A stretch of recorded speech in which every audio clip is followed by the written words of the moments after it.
Samantala, isinailalim na sa protective custody ang welder na nagdetalya ng mga pangyayari bago nasunog ang pabrika ng tsinela sa Valenzuela.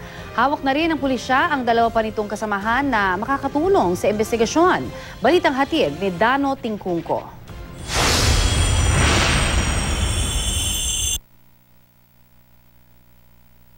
Sa pagpapatuloy ng investigasyon sa nasunog na pagawaan ng tsinela sa Valenzuela, kinumpirma ng Valenzuela Police na hawak na nilang ang dalawa pang kasamahan ng welder na unang dumulog sa kanila at patuloy pa rin ang pagkuha ng statement sa dalawa na assistant welder at driver.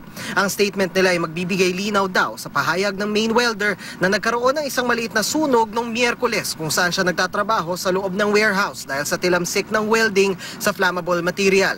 Agad naman daw itong naapula at nagpatuloy pa rin ang pagwe-welding na humantong sa higit na mas malaking sunog na pumatay sa mahigit 70 manggagawa.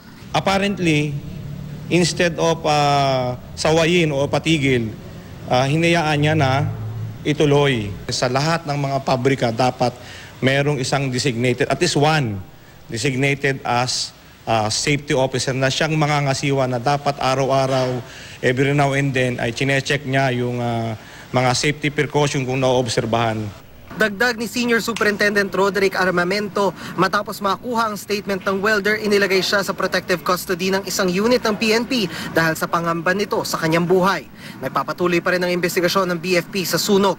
Nitong linggo ng hapon, muling sinuri ng mga tauhan ng BFP ang factory bilang bahagi ng investigasyon ng Interagency Anti-Arson Task Force. Pagsapit ng dapit hapon, nagsindi naman ng kandila sa harap ng pagawaan ang ilan sa mga kaanak ng mga biktima ng sunog, kasama ang ilang mga militanteng grupo. Di na iwasang maging emosyonal ng ilang mga kaanak. Naklir na ba yan? Pabrika yan?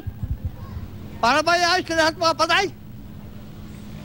Kasi nung lang sasabi ng mga kanyo, naayos na. Dano Tingkungko, GMA News.